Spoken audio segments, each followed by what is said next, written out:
মোৰ পূৰ্ব পুণ্য নাছিলে কহন্তে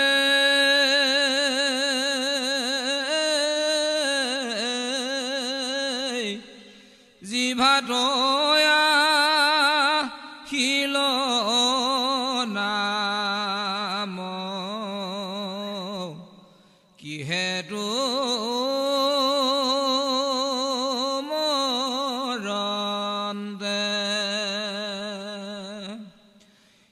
ৰাম অসতি বেচাৰ প্ৰতি পৰম পতিত মোক ৰাখিলে নামে কিনো বিপৰীত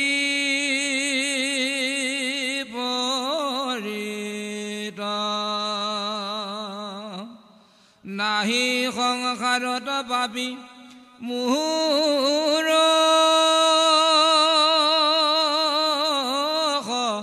মান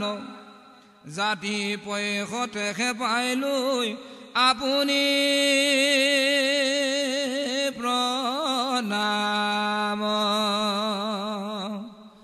আৰাম চাম জৰি বান্ধি জম দুটে তিনি প্ৰাণী মৰণ বেলাত আজৰিয়া নেৰটানি হৰাম নাৰায়ণ নাম মাত্ৰ লয়লো তাকো চাৰি এতেকে চাৰি পাৰি সদে লৈলা কাহি হে ৰাম চাৰিও প্ৰখন নৰমুখ দেখিলো প্ৰত্যেক জমৰ দুটক দুখ দিলে কয়নে আৰাম পলাইলাতে খনে তিনি দাৰুণ কিংকৰ পৰম মহিমা কিনো কৃষ্ণৰ নামৰ খাই খাতে শুনিলো খিদ খবৰ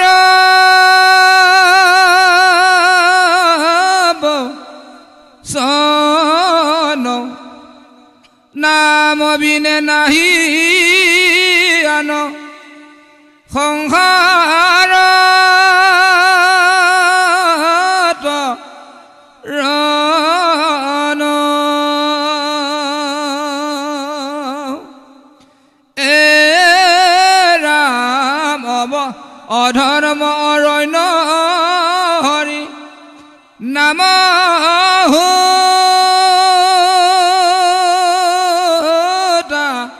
খন তোলা তয় গণি যেন দহি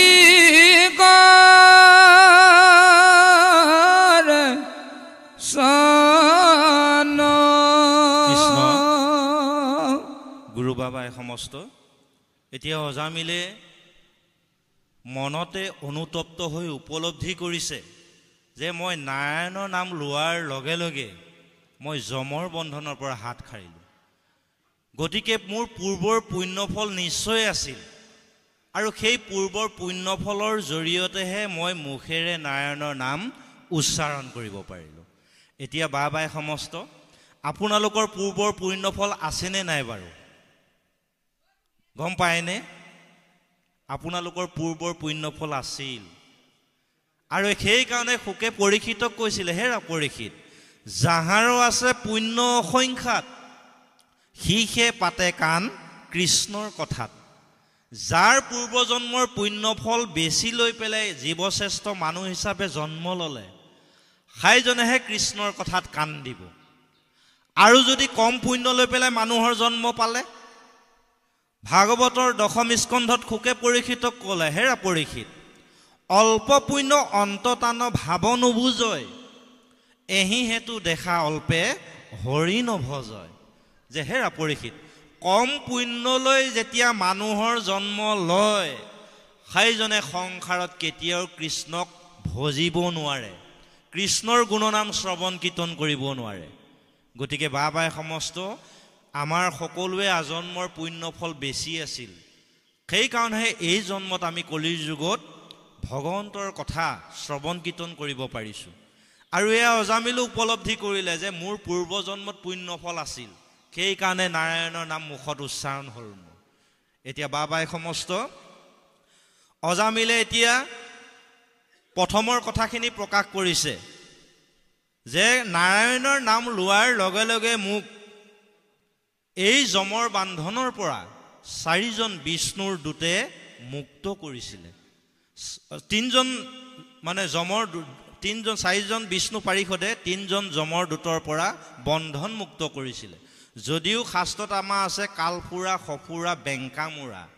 যদিও নামাকৰণ কৰিছে, এই 3টা যমদূত কিন্তু দেহত আছে। সেইকেইটা কি কি? কফ, বাত আৰু পিত্ত। শেষৰ সময়ত সেইসকলে আমাক আগুৰি ধৰে। পৰমাৰ্থিক দৃষ্টিত চালে আমাৰ দেহত আছে। এই 3টাই শেষত হেঁচা মাৰি ধৰিব আৰু পাছত আমাৰ প্ৰাণবায়ু ওলাই যাবগৈ। গতিকে বাবাই সমস্ত এই যমৰ কিংকৰসকলক আমি দমন কৰিবলৈ, নাইকিয়া কৰিবলৈ হ'লে কৃষ্ণক সুদৃঢ় হৈ কৃষ্ণৰ ভকতৰ সংগত আমি ভগৱন্তৰ কথা শ্ৰৱণ কীৰ্তন কৰিব লাগিব। সেই কৃষ্ণৰ ভকতক বোলে যম, কাল আৰু কলি কোনো প্ৰকাৰে বিঘিনি ঘটাব বোলে নোৱাৰে। আৰু এয়া ঘোষা শাস্ত্ৰতো উল্লেখ কৰি থৈ গৈছে মাধৱ পুৰুষে যে হৰি ভকতৰ দায় নধৰয়, যম, কাল আৰু কলি ইষব কথাক যিটো নমানয় তিনিওটো কৰে বুলি। যে হৰি ভকতকহে দায় নধৰে, কিন্তু যম, কাল আৰু কলি আৰু যিয়ে বিশ্বাস নকৰিব এই তিনিওটাই বোলে বলিয়া কৰে। গতিকে বাবাই সমস্ত যমৰ সেই কিংকৰসকলৰ শাস্তিৰ পৰা আমি মুক্ত হ'বলৈ হ'লে সদায় আমি ভগৱন্তৰ কথা শ্ৰৱণ আৰু কীৰ্তন কৰিব লাগিব। এতিয়া অজামিলে সেই 4জন বিষ্ণুদূতক দেখা পাই মনত এটা আনন্দ ভাৱ আহিল যে সেইকেইজন সিদ্ধ পুৰুষ দেৱতাতকৈ শ্ৰেষ্ঠ আছিলে। কাৰণ তেওঁলোকৰ শ্যাম বৰণীয়া দেহা, কৃষ্ণৰ যিটো ৰূপ সেই ৰূপটোৱে আছিলে। 2টা বস্তু মাত্ৰ নাছিলে, এক হ'ল শিৱৎস পান্তি, দ্বিতীয়টো হ'ল কৌস্তভমণি। কিন্তু দেখাত কৃষ্ণৰ দৰে একেই, 4 হাতত 4 অস্ত্ৰই লৈ আছে, দেখাত শ্যাম বৰণীয়া একেই দেখে, কিন্তু সেই 2টা বস্তু নাছিলে। আৰু অজামিলে তুলনা কৰিছে দেৱতাৰ লগত যে দেৱতাতকৈ শ্ৰেষ্ঠ আছিলে সেইকেইজন। গতিকে সেইকেইজনৰ কথা মনত পৰি তেওঁৰ নামৰ মহিমাৰ কথাখিনিও এতিয়া মনত পেলাই আছে যে নাৰায়ণৰ নামটো লোৱাৰ লগে লগে মোৰ সমস্তখিনি পাপ নাশ হৈ গ'ল। গতিকে বাবাই সমস্ত ঠিক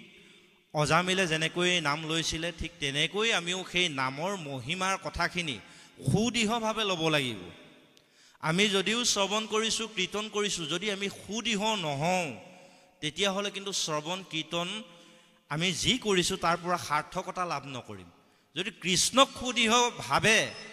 আমি চিন্তন কৰি পেলাই শ্ৰৱণ কীৰ্তন কৰিছোঁ তেতিয়াহে নামে কাম কৰিব আমাক। আমি যদি কেইদিনমান ভগৱন্তৰ কথা শ্ৰৱণ কীৰ্তন কৰি থাকোঁ, কেইদিনমান যদি আমি অন্য প্ৰবৃত্তি মাৰ্গৰ কৰ্ম কৰি থাকোঁ, তেতিয়াহ'লে 2খন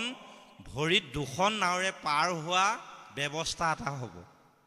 2খন ভৰিৰে 2খন নাও কেতিয়াও পাৰ হ'ব নোৱাৰে। এটা সময়ত যায় আপুনি পানীত বুৰ যাই পেলাই মৰিব লাগিব। সেইকাৰণে আমি এখন নাৱত উঠিব লাগিব। সেইখন নাৱে হ'ল কৃষ্ণ নাম, কৃষ্ণ নামৰ নৌকা। যে কৃষ্ণ নামৰ নৌকাক কৰিলে যিটো সাৰ, গু খোজ সমান হৈ তাহাৰ ৰেখে সংসাৰ। কৃষ্ণপদ নাৱত যেতিয়া আপুনি উঠিব, সংসাৰ সাগৰখন আপোনাৰ এটা গৰু খোজৰ লগত তুলনা কৰিলে। গৰু খোজটো পাৰ হ'বলৈ আপুনি কষ্ট কৰিব নালাগে। ঠিক তেনেকৈ এই সংসাৰ সাগৰখনো আপুনি অনায়াসে পাৰ হৈ যাব পাৰিব। গতিকে আমি অজামিলৰ দৰে সুদৃঢ় হৈ পেলাই আমি ভকতি কৰিব লাগিব। কৃষ্ণ আৰাম সিদ্ধৰ বচনে আজি সমপজিল বুদ্ধি, আজি সে জানিলো হৰি নামে খেমৌষধি। পৰি হৰি বিস্তা তোলা যি ইটো বিষয়ক পুৰি বুগলত বান্ধি কৃষ্ণৰ নামক অৰাম কিনো কিবা ময় কৃষ্ণ দেৱতাৰো দেৱ ব্ৰহ্মা মহেশ্বৰ যাৰ পদে কৰো সেৱ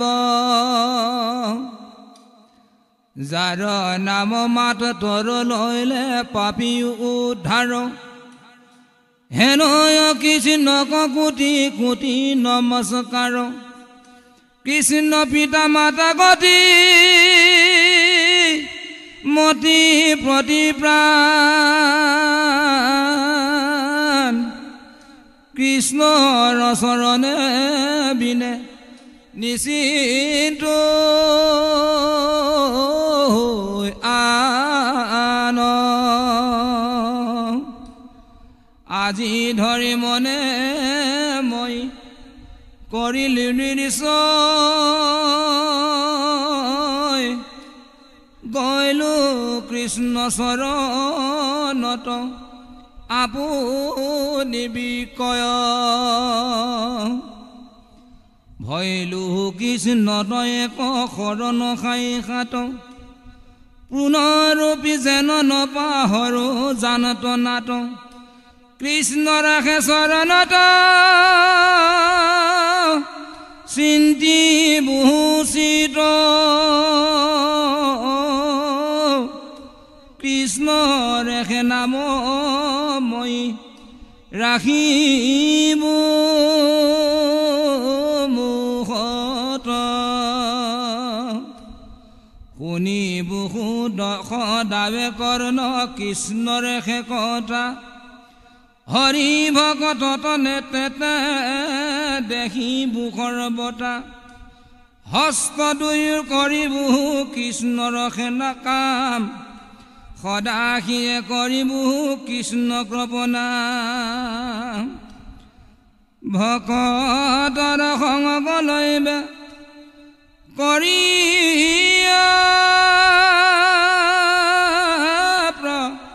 বন্ধন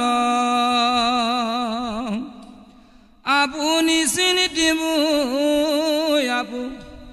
নাৰকৰ বন্ধন কৰিব উদ্ধাৰ আপু নিয়ো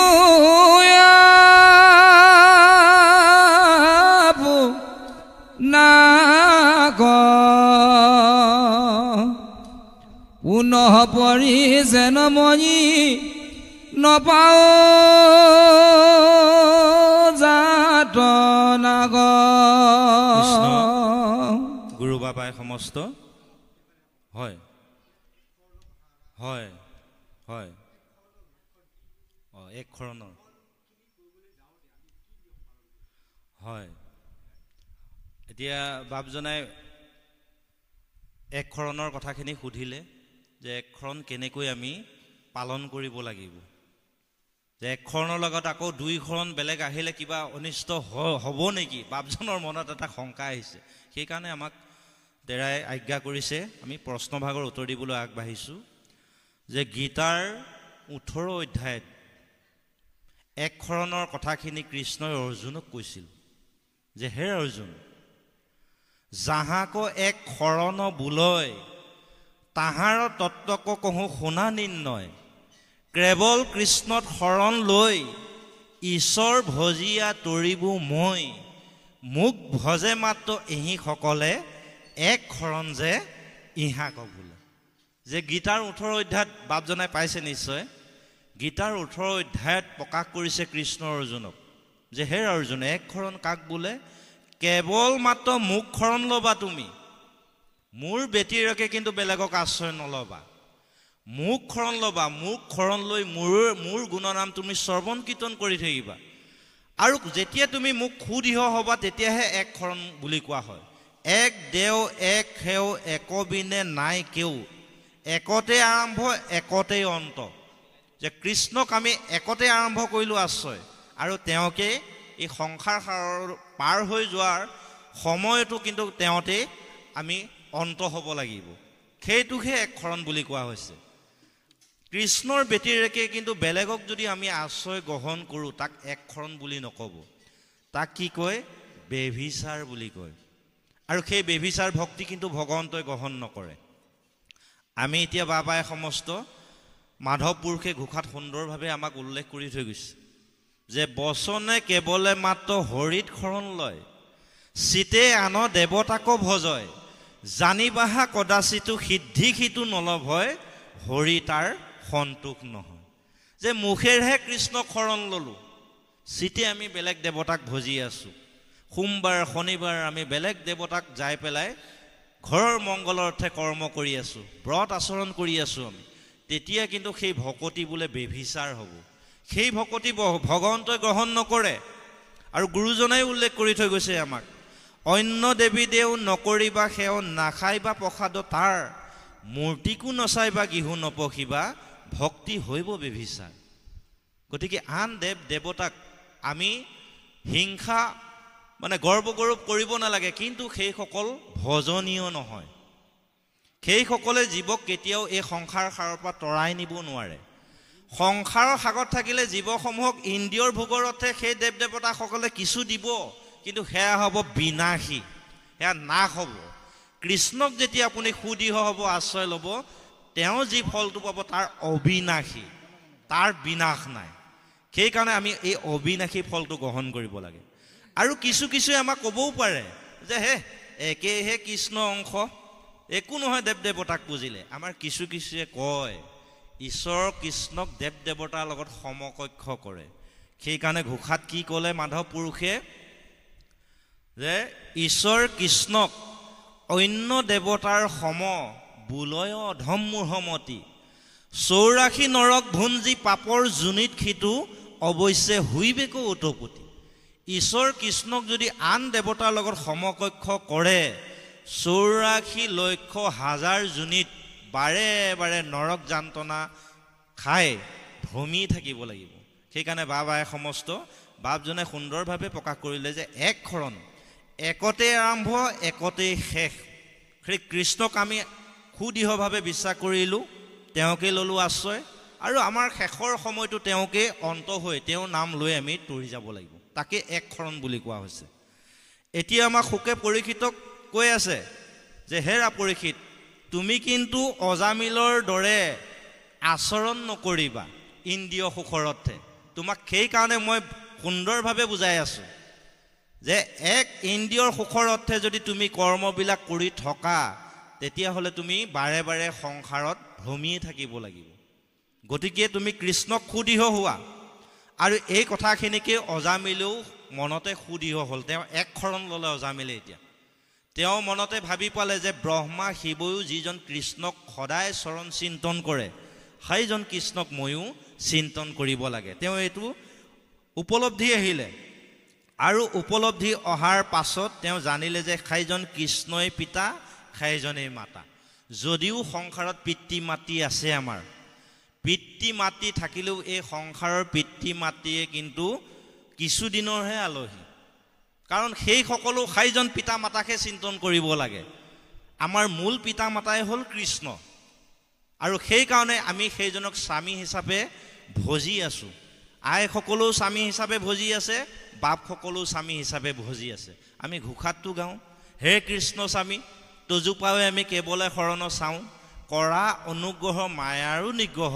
তেবেহে প্ৰভুৱে আৰু আইসকলেহে গাব লাগিছিল স্বামী বুলি বাপসকলোচোন গালোঁ কিয় গালোঁ সেইজনেহে গৰাকী আমাৰ সেইজনে হ'ল পিতা মাতা গতিকে সেইজনক চিনাকি হ'লে আমি তেওঁক চৰণত সুদৃঢ় হ'ব লাগিব তেতিয়াহে আমি এক শৰণ পালন কৰা হ'ব এতিয়া অজামিলে মনত ভাবি পেলাই কি কৰিছে যে সদায় যাতে মই কৃষ্ণৰ কথা কৰ্ণপথেৰে শুনিব পাৰোঁ সদায় যাতে কৃষ্ণৰ ভকতক মই দৰ্শন পাব পাৰোঁ আৰু হাত দুখনে যাতে সদায় কৃষ্ণই কৰ্ম কৰিব পাৰোঁ শিৰে যাতে সদায় কৃষ্ণক প্ৰণাম কৰিব পাৰোঁ আৰু ভকতৰ সংগলৈ মই যাতে মোৰ কৰ্মবন্ধনৰ পৰা হাত সাৰিব পাৰোঁ এই কথাখিনি তেওঁ মনলৈ আহিলে এতিয়া বাবাই সমস্ত কৰ্ম বন্ধ জীৱই পূৰ্বতে কৰি অহা কৰ্মৰ ফল বোলে এইটো জন্মত ভোগ কৰিব লাগে আমি যিবিলাক পূৰ্বতে কৰ্ম কৰি আহিলোঁ এই কৰ্মবিলাকৰ ফল বোলে এই জন্মত ভোগ কৰিব লাগে যদি আপুনি কৃষ্ণত আশ্ৰয় লৈ পেলাই ভকতৰ সংগত শ্ৰৱণ কীৰ্তন কৰে এই কৰ্মৰ ফল ভোগৰ পৰা আপুনি হাত সাৰিব পাৰিব এয়া বোলে ব্ৰহ্মাই যি লিখিছে কপালৰ লিখন নহয় খণ্ডন বুলি আমাৰ মুখে মুখে কথা এটা উচ্চাৰণ হয় কিন্তু সেই লিখনো বোলে খণ্ডন হৈ পৰে সেই লিখন নাইকিয়া হৈ পৰে যদি কেনেবাকৈ আপুনি শাস্তিৰো সন্মুখীন হৈছে জন্ম লৈ কৃষ্ণক সুদিহ হোৱাৰ লগে লগে বোলে সেই লিখনটোও নাইকিয়া হৈ পৰে এয়া মাধৱ পুৰুষে ঘোষা শাস্ত্ৰত সিদ্ধান্ত দিলে যে পুৰুষোত্তম প্ৰেম ভকতি সুখক নিশ্চয় কৰিলে যিটো জন শৰণ কালৰ পৰা বিধিৰ কিংকৰ গুচি কৰে সদা শ্ৰৱণ কীৰ্তন শৰণ কালৰ পৰা যদি কৃষ্ণক সুদিহ হ'ল বিধি লিখন আপোনাৰ খণ্ডন হৈ যাব আপুনি কৰ্মফল ভোগ কৰিব নালাগে ইমান সহজ উপায় আমাক দিছে সেইকাৰণে বাবাই সমস্ত অজামিলে এতিয়া এই কথাখিনি উপলব্ধি কৰি আছে আৰু এই কথাখিনি উপলব্ধি কৰি পেলাই তেওঁ এতিয়া কৃষ্ণক ভকতি কৰিব কাৰণ সেই ভকতিৰ জৰিয়তেহে মুকুতি সাধিব পাৰিব গতিকে আমি অজামিলৰ দৰে আমিও কিন্তু সুদিহ হ'ব লাগিব কৃষ্ণ এ ৰাম ৰাম স্নেহীময় মায়াময় গাহে মুখ ধৰি বানৰ কনচু আহিলে যেন বৈশ কৰি ভৈলু বেচাৰ চাৰ দাসতুয় অধিক মই অধমক জীৱ নতু ধিক ধিক অ ৰাম ৰাম মহানাথৰ অৰ্থ বুদ্ধি ভৈলা মোৰ নিশিজিল কোনো মতে পাতে কদুৰ ঘোৰ সেহি পাপে পৰম নীল ভৈল বুদ্ধি এবে কৃষ্ণ কীৰ্তন কৰিবু চিত শুদ্ধি নিৰিচল নিৰ্মল চিতে মই সৰ্বখনে পাহৰিলো শৰণ বনদু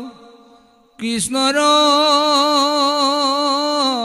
চৰণে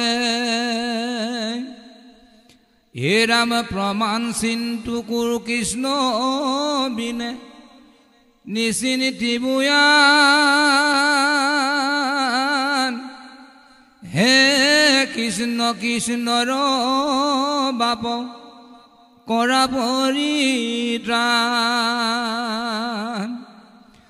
ৰামে মহাপ্ৰেমে পৃথিৱীত পৰি জামিলে হা কৃষ্ণ কৃষ্ণৰ বুলি অনেক গান দিলে ৰামে ইটো দীৰ্ঘ জন্মৰ যত দুখ নাথ কৰে ব্যৰ্থ নিৰ্মলো তুমি শেষু হৃদয়াত মাই আমাকে জানিলো ৰামে পতিত পাৱন প্ৰভু পখিলো শৰণ কৰা গতি পাতকি কয় আপুনি চৰণ ৰাম লোকত তিনি তিল মুখ সুখ শান্তি নাই নিজ পাপে মৰণ তৰে মৰম সাৰি যায় গুৰু বাবাই সমস্ত এতিয়া অজামিলে অনুতপ্ত হৈছে অনুতপ্ত হৈ মনতে ভাবি আছে যে স্ত্ৰীৰ যিটো মায়া এই মায়াটোৱে কিন্তু জীৱক বিঘিনীৰ পথলৈ ঠেলি লৈ যায় আৰু ময়ো সেই স্ত্ৰীৰ অধীন হৈ থকাৰ কাৰণে বান্দৰৰ দৰে মোক নচোৱালে বুলি তেওঁ এতিয়া অনুতপ্ত হৈ আছে। এতিয়া সেইকাৰণে বাবাই সমস্ত এই নাৰীৰ মায়াটোৱে কাক মোহিত কৰে? পূৰ্বতে শিৱকো মোহিত কৰিছিলে। যেতিয়া প্ৰভু ভগৱন্তই অমৃত দেৱতা সমস্তক বিতৰণ কৰি দিলে আৰু অসুৰ সমস্তক নিজৰ দেহৰ অংগ দেখুৱাই পেলাই কামনাত বিভূৰিত কৰিলে, সেই খবৰটো শুনা পাই শিৱয়ো কিন্তু কৃষ্ণৰ মোহিনী নাৰীৰ ৰূপটো দৰ্শন কৰিবলৈ আহিছিল। আৰু শিৱই গৰ্ব অহংকাৰ গৌৰৱ কৰি পেলাই ভগৱন্ত প্ৰভুক কৈছিল, হে প্ৰভু, মদনকো দহি আছো, কিছু শংকা নাই, কি কৰিবে পাৰে মোক তিৰিৰ মায়াই। গৰ্ব কৰিলে তেওঁ ভগৱন্তক, অহংকাৰ কৰিলে যে হে প্ৰভু, মই চিন্তন কৰি ধ্যান কৰি তোমাক কাম জিনি আছো, মোক নাৰীৰ মায়াটোৱে মোক কি কৰিব পাৰে? শিৱৰ গৰ্ব হ'ল, গৌৰৱ হ'ল, অহংকাৰ হ'ল। সেইকাৰণে ভগৱন্তই সেই গৰ্ব অহংকাৰ নাশ কৰিবলৈ তেওঁ মোহিনীৰ ৰূপ ধাৰণ কৰি পেলাই তেওঁক দেখা দিছিল। আৰু দেখা দিয়াৰ পাছত তেওঁতো তিনতলৈকো ঘূৰি ফুৰিবলগীয়া হৈছিল বস্ত্ৰহীন হৈ। গতিকে প্ৰভু ভগৱন্তৰ কৃপাতহে তেওঁ মায়াক জিনিব পাৰিছিলে। যে শুনা ভূতনাথ হৰ, তুষ্ট হুঁয়া দেওবৰ, হৌক মায়া তোমাৰ অধীন, সুখে থাকি নিজ থানে, মহাকল্প অৱসানে, মূৰ শৰীৰ ৰত যাই ভালিন। কৃষ্ণই কৃপা কৰিলে শিৱক যে হেৰা ভূতনাথৰ, মই সন্তুষ্ট হ'লোঁ, তুমি যেনেকৈ দেখুৱাব কৈছিলা তেনেকেই দেখুৱালোঁ মই নাৰীৰ ৰূপটো, কিন্তু এতিয়া তুমি অনুতপ্ত হ'লা। গতিকে অনুতপ্ত হওঁতে মই সন্তুষ্ট হৈছোঁ তোমাৰ স্তুতিত, তোমাক বৰ দিছোঁ, আজিৰ পৰা মায়া তোমাৰ অধীন হ'ব। কৃষ্ণৰ কৃপা কৰাৰ কাৰণেহে মায়া অধীন হৈছিল। এতিয়া বাবাই সমস্ত এই স্ত্ৰীৰ মায়াটোৱে বোলে এটা বিপথে লৈ যায়গৈ সংসাৰৰ পুৰুষসকলক। যিটো স্ত্ৰী মায়া, আমি যদি আধ্যাত্মিকভাৱে চাওঁ, স্ত্ৰী বুলি ক'লে দেহটোক বুজোৱা হৈছে। এই দেহৰ কাৰণে যে আমি কিমান দেহৰ মমতাৰ কাৰণে, মায়াৰ কাৰণে কিমান নকৰিবলগীয়া কৰ্ম কৰোঁ এই দেহটোৰ কাৰণে। আৰু এই মায়াৰ পৰা হাত সাৰিবলৈ হ'লে বোলে কৃষ্ণক সুদৃঢ় হৈ পেলাই শ্ৰৱণ কীৰ্তন কৰিব লাগে। এয়া দশম স্কন্ধত কৃষ্ণই সুদাবা বিপ্ৰক পৰামৰ্শ দিছিলে যে হেৰা বিপ্ৰ,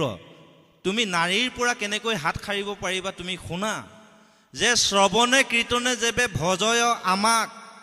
নাৰী সংগ দুখে সখী কি কৰিবে তাক। কৃষ্ণৰ শৈশৱৰ সখা, বাল্যকালৰ বন্ধু, একেলগে শিক্ষা গ্ৰহণ কৰা সেইজন সুদামা আছিলে বিপ্ৰ। তেওঁক কৈছিলে যে হেৰা শ্ৰৱণে কীৰ্তনে মোক ভজিলে, নাৰী সংগ দুখে তোমাক একোৱে কৰিব নোৱাৰে। সেইকাৰণে বাবাই সমস্ত আমি কৃষ্ণক সুদৃঢ় হৈ আশ্ৰয় লৈ ভকত হ'ব লাগিব, শ্ৰৱণ কীৰ্তন কৰিব লাগিব। তেতিয়া আমি অজামিলৰ দৰে এনেকৈ আমি বাৰে বাৰে জীৱই কষ্ট খাব নেলাগে। আৰু যদি আমি এনেকৈ কৃষ্ণক নভজোঁ, কৃষ্ণ কথা শ্ৰৱণ কীৰ্তন নকৰোঁ, তেতিয়াহ'লে কিন্তু অজামিলৰ দৰে আমি অনেক এই সংসাৰত দুখ কষ্টৰ মাজেৰে থাকিব লাগিব। আমাৰ পাছত প্ৰকাশ কৰিলে অজামিলে যে মই মহা মূৰ্খ, গতিকে মই পূৰ্বতে যিবিলাক কৰ্ম কৰিব লাগিছিল সেই কৰ্মখিনি নকৰিলোঁ, এতিয়াহে বুজি পাইছোঁ যে সেইজনেই ঈশ্বৰ, মই সেইজন ঈশ্বৰ কৃষ্ণৰ চৰণতে আশ্ৰয় লৈছোঁ সুদৃঢ়ভাৱে, গতিকে মই সমস্তখিনি তেওঁকে বিক্ৰী কৰি দিলোঁ। এতিয়া বাপাই সমস্ত তেওঁ কায় বাক্য মন কৃষ্ণত অৰ্পণ কৰি বিক্ৰী কৰি দিলে। যেনেকৈ আমাৰ ঘৰত গৰু বেচিলে, গাই বা বলদ বেচিলে আমি কি কৰোঁ, বেছি দিয়াৰ লগে লগে আমাৰ দায়িত্ব আছেনে বাৰু? বেপাৰীক বেছি দিলোঁ, পইচাটো পালোঁ যেতিয়া, তাৰ পোষণ পালনৰ কাৰণে আমি চিন্তা আৰু কৰি থাকিব নালাগে গৃহস্থ, কাৰণ বেছিয়ে দিলোঁ। বেপাৰীয়ে কেনেকৈ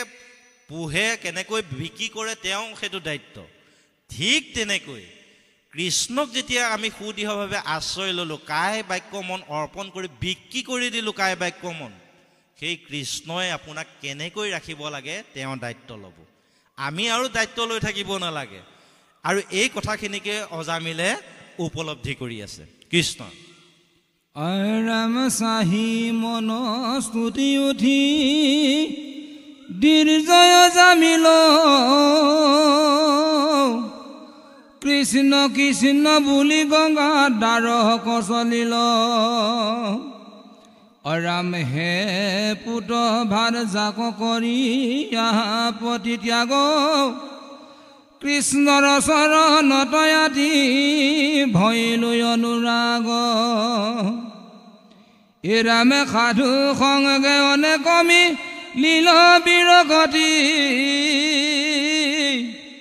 ফল ভাই গদয় দীৰ্জ মহাশুদ্ধমতী ৰাম ন কতি পথে পাইলে